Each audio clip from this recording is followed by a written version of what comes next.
We the people. We the people.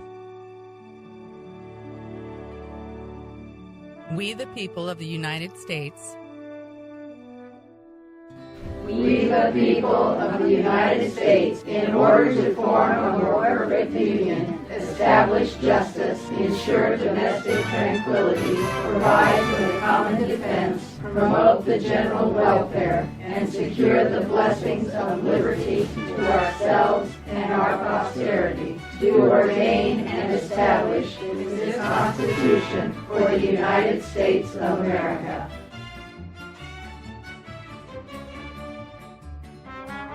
In the summer of 1787, 55 men gathered in Philadelphia to consider how to make the government of the United States more perfect.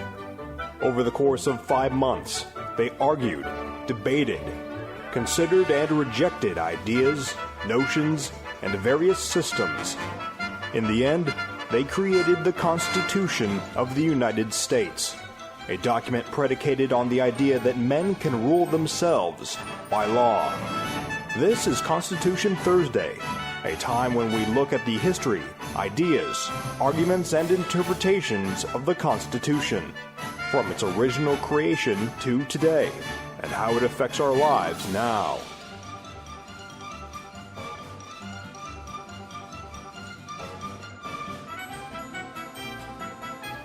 Well, good morning, good evening, or good afternoon, wherever you are, whatever you do. A lot of things happening in the world today, most of them far beyond our control, you might say.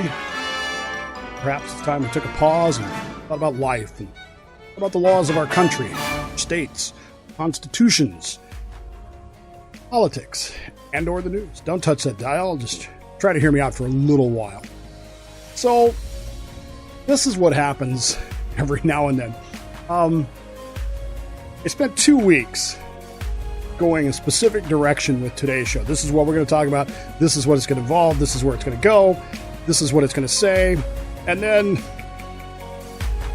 in the midst of the final preparations, came across a story that, well, it told what I wanted to tell in a much better way. So, if you looked at the preview video and it said the printer's devil, we're still going to talk about him, but in a different direction. I hope you don't mind. You can go by Barry Capoulas and Olive Rivera if I drink coffee so that others might live. Welcome to Constitution Thursday. And we continue our look at 1876, the election of 1876, in which I think many of the troubles, many of the difficulties, many of the misunderstandings we have today between ourselves as citizens really track back to the election of 1876. Maybe not entirely, maybe not directly, but the events of that election and the fallout of that election, which would be the most contested election in the history of our country. Again, as I said last week, Clinton, Gore, Bush, nothing. Clinton, Trump, they're not even in the same time zone of contested elections. But at the same time, the solutions that the nation came up with for that election essentially eviscerated much of what had been accomplished. And this is part of the problem.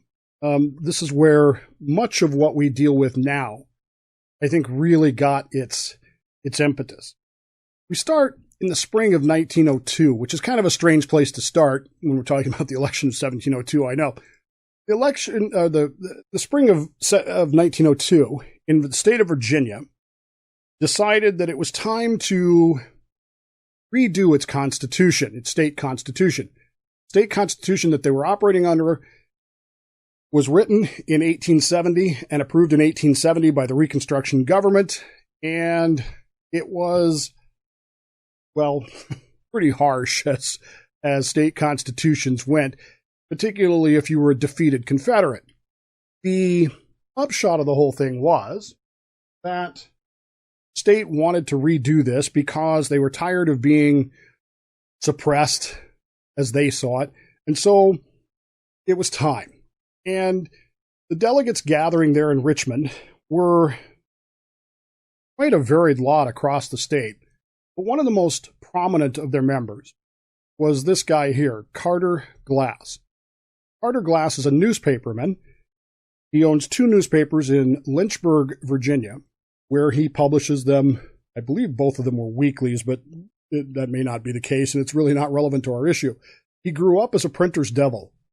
Printer's devil is a young man, who is being apprenticed to a printer, and he essentially does all the devil work that printing in those days required. And you can see him still showing that he knows how to lay out the blocks to print the pages. He never really stopped being a newspaper man, even later in life. His 2 newspapers were vehemently anti-African American. Carter Glass himself would say, true Southerners despise the 15th Amendment. They spit on it. They curse at it. And his newspapers reflected his opinions about that. And long after he died, into the 1960s, his newspapers would continue to oppose civil rights for African American citizens of the state of Virginia. It got to the point where at one point, his newspapers would not even print wedding announcements for black or mixed race couples. He wouldn't print them. Wouldn't print the papers. Then there came a time where there was a predominantly black high school in the area, and he would not print their scores, their sports scores. And literally, the only thing that got them to start doing that, to start relenting on this in the 1960s, long after he was dead, 15 years after he died, was the formation of a competitor paper in Lynchburg. And it was at that point that his 2 papers finally relented, and even after the passage of the 1964 Civil Rights Act, began to soften their views on that. Carter Glass was a very prominent financial man.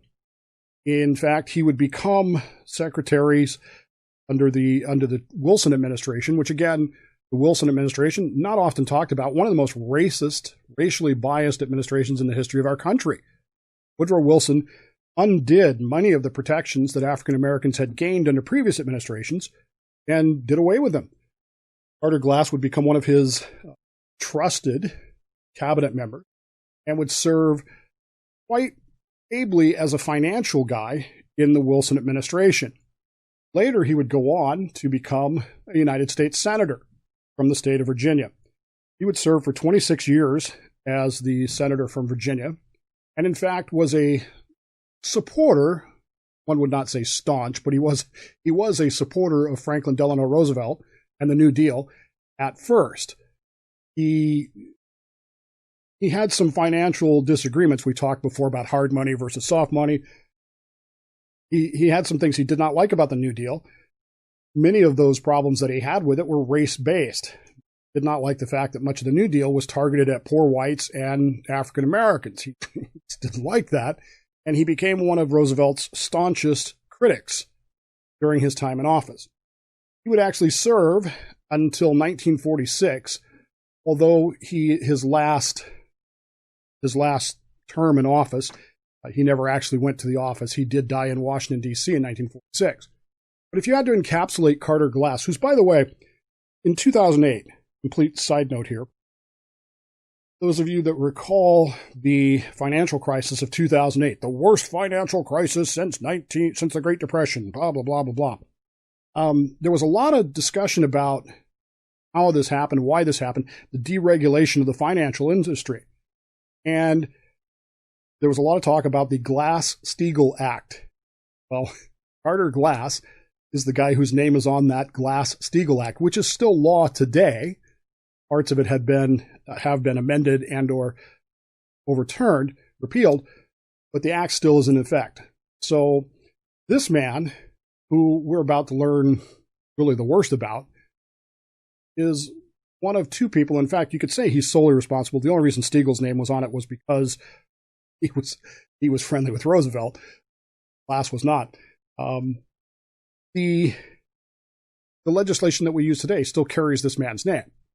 And if you had to encapsulate everything about him, in 1902 at the convention, for the Virginia State Constitution, he said this plan, now he's specifically talking about the plan to disenfranchise felons, but follow me here. The plan will eliminate the darky as a political factor in this state in less than 5 years, so that in no single county will there be the least concern felt for the complete supremacy of the white race in the affairs of government. Carter Glass, 1902. Now again, this is a man who would go on to become very, very important in the Woodrow Wilson administration and later as a United States Senator in the era of the Great Depression and the New Deal and even World War II. He was hardly alone.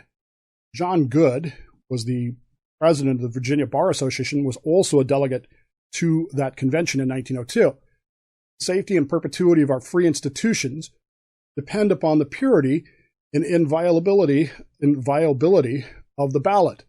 The Negro had just emerged from a state of slavery. He had no education. He had no experience in the duties of citizenship. He had no capacity to participate in the functions of government. Under the circumstances existing at the period of Reconstruction, the bestowal of universal suffrage upon the Negro was a grievous wrong to both races. These are hard things to hear, folks. Believe me, they're hard things for me to read.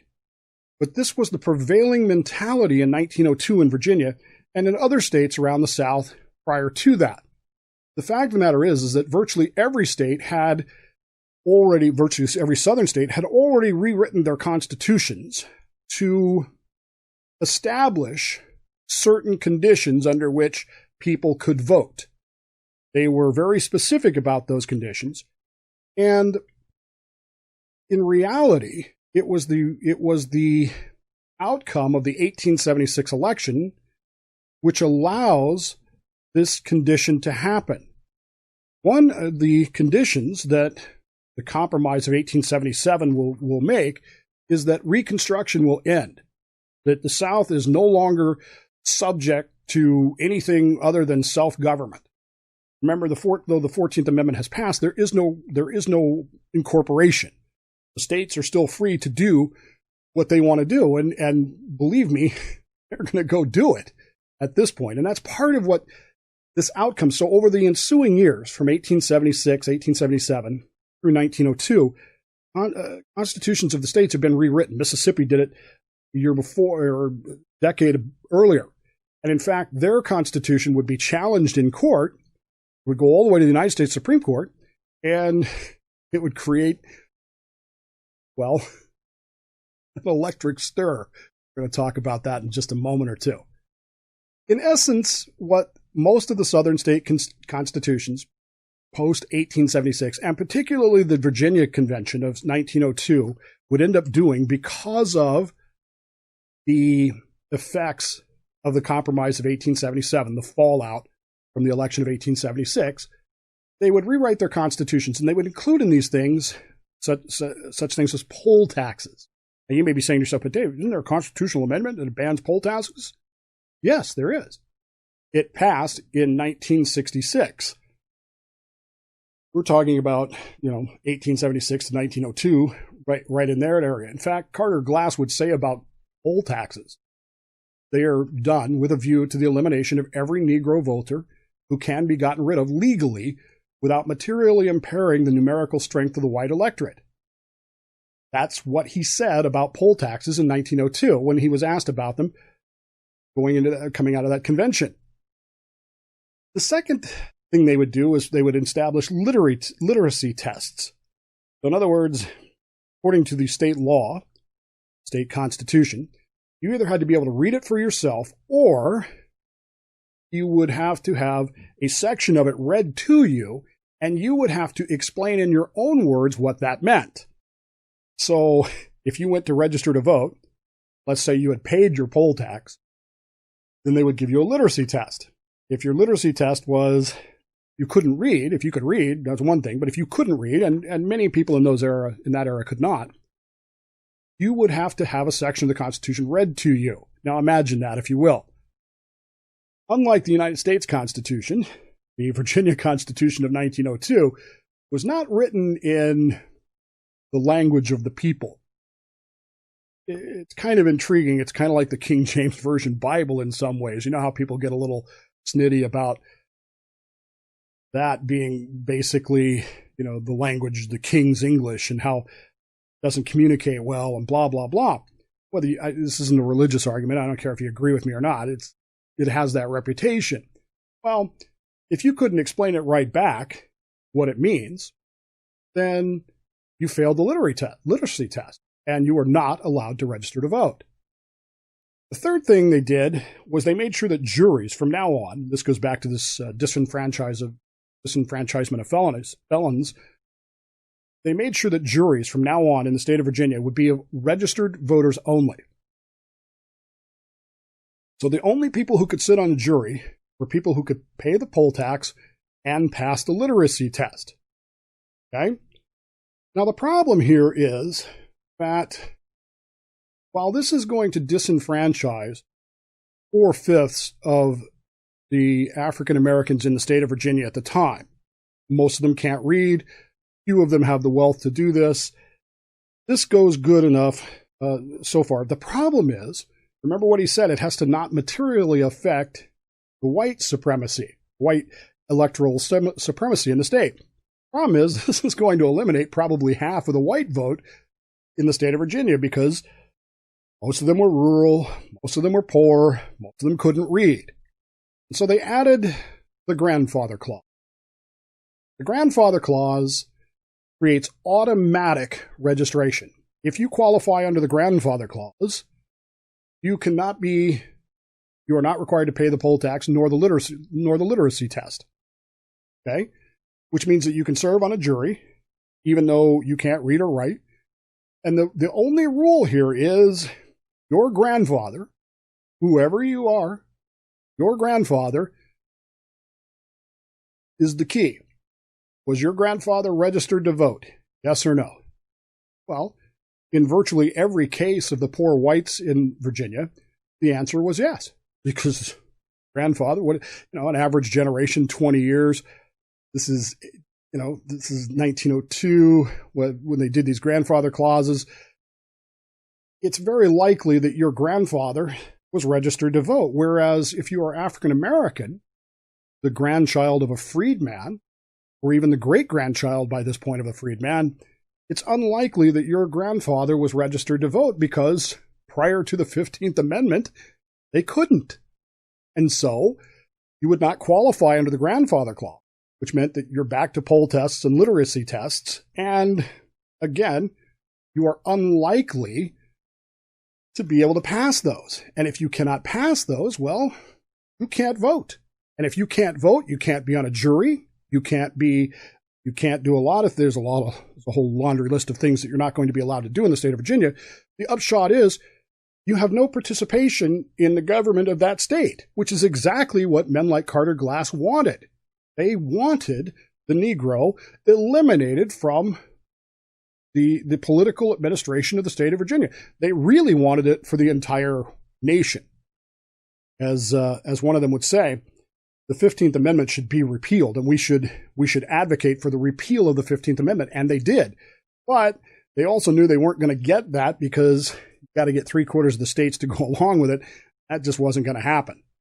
There were far too many northern states and far too many western states where things like this were offensive, and this attitude was offensive, and they weren't going to go along with that. And so they did the next best thing in their minds, which was they disenfranchised people to the degree that they could.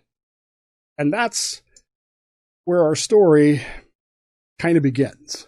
That's where the background of our story. And again, much of this happens because of the Compromise of 1877. Because the Compromise of 1877, in the post-election debate of 1876, who won?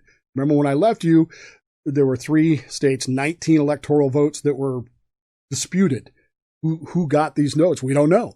And if Tilden gets any one of those states, he's going to win. Hayes has to get all 3 to win. Okay? Obviously, if you know anything about history, you know what's going to happen here. But the fact of the matter is that in the process of this, there are Southern Democrats, Bourbon Democrats, who are putting on their Confederate war uniforms, getting out their Confederate battle flags. They are ready to fight again to make Tilden president. But ultimately, a compromise will be reached, And that compromise will end Reconstruction, and it will end the government's enforcement of the 15th Amendment, and to a degree the 14th Amendment. In fact, one of the court cases that will go to the Supreme Court in the meantime talks about the fact that the laws in the state of Mississippi, which is where the grandfather clause really kind of originates, are not unconstitutional. Those laws that they passed, because the laws themselves apply evenly. In other words, it doesn't matter if you're black, white, green, red, yellow, whatever. If you can't pay the poll tax or pass the literacy test or have a grandfather, it applies to everybody equally, right? That's the argument. The fact that they're being discriminatorily enforced, the court dismisses as, hey, you can't legislate that. You can't make a constitution that'll tell a person how to behave. And that's kind of where they leave it. Until Christmas of 1895, Christmas Day, 1895, probably overnight, 1895, or Christmas night, Christmas Boxing Day, whatever, overnight in Mississippi. A couple of tragedies happened, but one is really particular to what we're going to talk about tonight. This is hard to read, but it comes from the local newspapers down there. And you'll read here about 2 deaths of some people. One is a tragic accident. One, on the other hand, however, is a murder. Murder of Elizabeth King appears to have been a dark crime. The paper said body was found partially concealed by quilts and rags in a room of her house on Thursday, and the coroner's jury returned a verdict of death by strangulation at the hands of one Henry Williams, a young Negro man with whom she had lived. Henry Williams is also a black man. The circumstantial evidence was so clear as to leave little or no doubt as to the guilt of Williams, who has not been seen since Christmas Day. The Negroes are much excited over the murder and threaten to lynch Williams promptly when caught. The crime is it's heinous. It's it really is it's like most murders. It's one of those things that shocks people. One of those things that angers people a great deal. It is absent in the story here, however, and requiring some historical research, which I spent much of today doing. Mr. Williams, Henry Williams, is suspected, nobody knows for sure, but he's also suspected of killing another young woman 2 years before this, but nobody can prove it. In this particular case, however, the circumstantial evidence causes the jury, the coroner's jury, to point the finger right at him, and he will be indicted in just a few days. Later, by the latter part of January, he's captured. He is suspected of the murder of Elizabeth King on December 26th, as well as another murder a few years ago. He was captured while fighting in a loft at his father's house near Shaw last Saturday. His trial took place on Thursday before Justice D. O'Bannon, and the overwhelming circumstantial evidence advanced in the case, this is hard to read, in the case of Elizabeth King is, unanswerable. But the prisoner, who seems singularly hardened and indifferent, boldly acknowledged that he killed the unfortunate woman and is also said to confess to the previous murder 2 years ago. It was rather inclined to boast of his deeds, they said. He was committed without bail by Justice O'Bannon and is now safely behind bars. An indictment would be returned by a jury, the grand jury. That grand jury, of course, is composed of what? Anybody remember? People who could pay the poll taxes, pass the literary tests, or had passed the grandfather clause, and they were the only people that could be on juries. So, in essence here, you're dealing with a white jury white grand jury that will indict him. And a few weeks later, he will be tried in front of an all-white jury. Again, the evidence is apparently overwhelming, and he is found guilty and sentenced to hang, be executed for his crimes. Now, this is one of those cases in history where you kind of look at it and go, well, he probably did it. I mean, there's not much argument about that. In fact, according to the newspapers there, he confessed to it. Whether that's true or not, I don't know. Whether, I wasn't there. I can just go on the eyewitness news reports of the day. But the bottom line is, the issue of his guilt or not will not be the relevant issue in this case. The problem will be that all-white jury. And with the new Constitution of the state of Mississippi down there in effect, he will challenge the state's conviction of him and sentence to death on the basis that they have violated his 14th Amendment rights for certain in the equal protection, in that there's not a single African American on the jury. And the state constitution of the state of Mississippi is unconstitutional because it prevents African Americans from qualifying to be on juries, and this is patently unfair. And these people are going to kill me. They're going to execute me. They're going to take my life, Fifth Amendment, without due process, without proper due process. Of course, the Mississippi Supreme Court will completely reject this.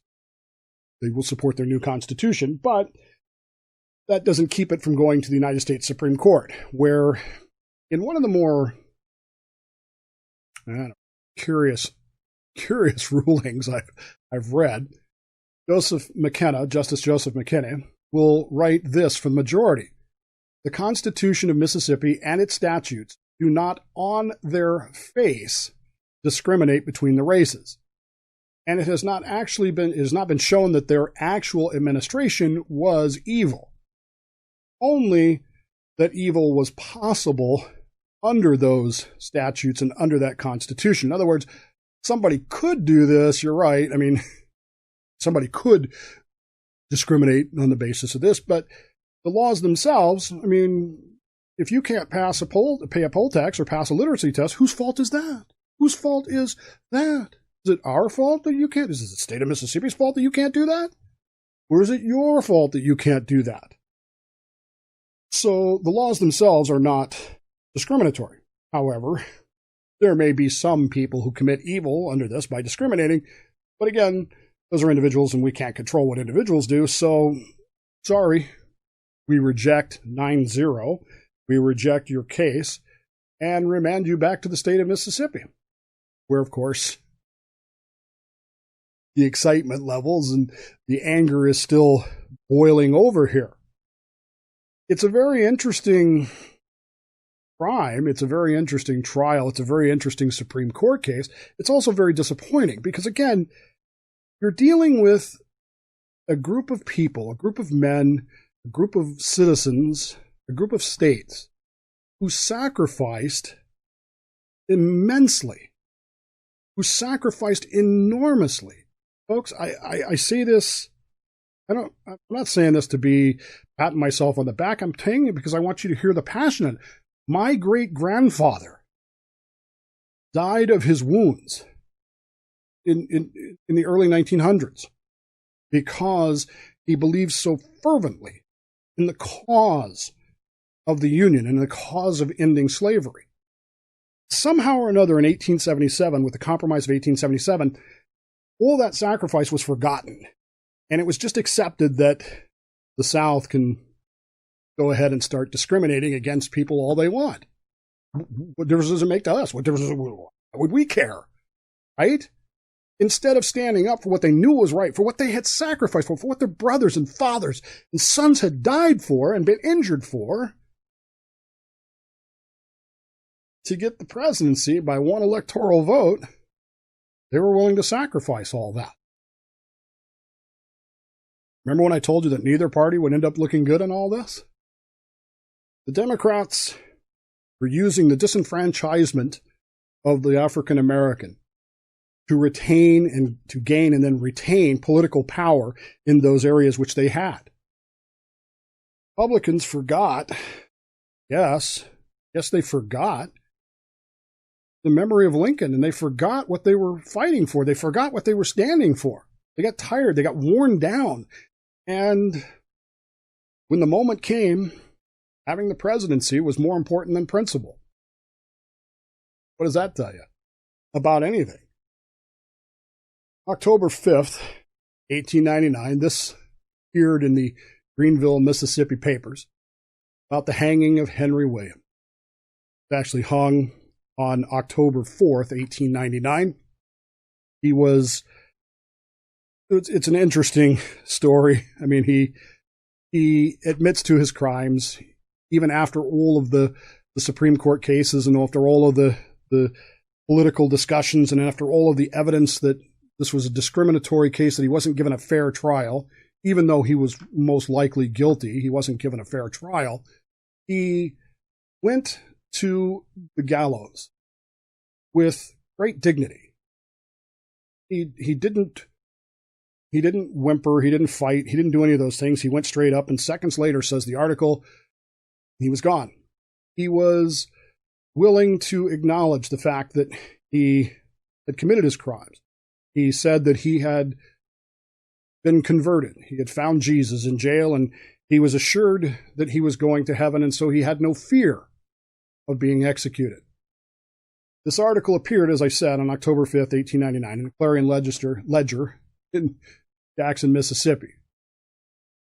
Most interesting, it appeared not on the front page. After all of this Supreme Court fight, after all of this debate, discussion, after all of this soul-searching, it appears on the very back page of the Clarion Ledger of October 5th, 1899. And it closes with this. Thus ends the career of the famous prisoner who excited the entire legal fraternity of Mississippi by his test of the new state constitution, resulting in that able document being held up by the highest tribunal in the land. After all he did, after all of his arguments and attempts and moves and all of those things, he failed, and our Constitution was upheld. And because our Constitution was upheld, that means we're good to go. We can legally discriminate all we want. We can do those things all we want, which of course is exactly what Carter Glass had said all along, wasn't it? Suffrage article of the new state constitution in Virginia does not necessarily deprive a single white man of the ballot, but it will inevitably cut from the existing electorate 4/5 of the Negro voters. His audience applauded. His audience cheered. His audience was excited. Henry Williams paid for his crimes, but tried to show us that while it might be justice, it wasn't really the right way, was it? Carter finished by saying, that was the purpose of this convention, and that will be its achievement. It will be discrimination within the letter of the law and not in violation of the law. That, Jim Crow in a nutshell, isn't it? That is the result of the Compromise of 1877. That is the result of putting power over priorities, putting wants over values, of forgetting who we are and why we are. Well, we get to be president. Big deal, right? Big freaking deal.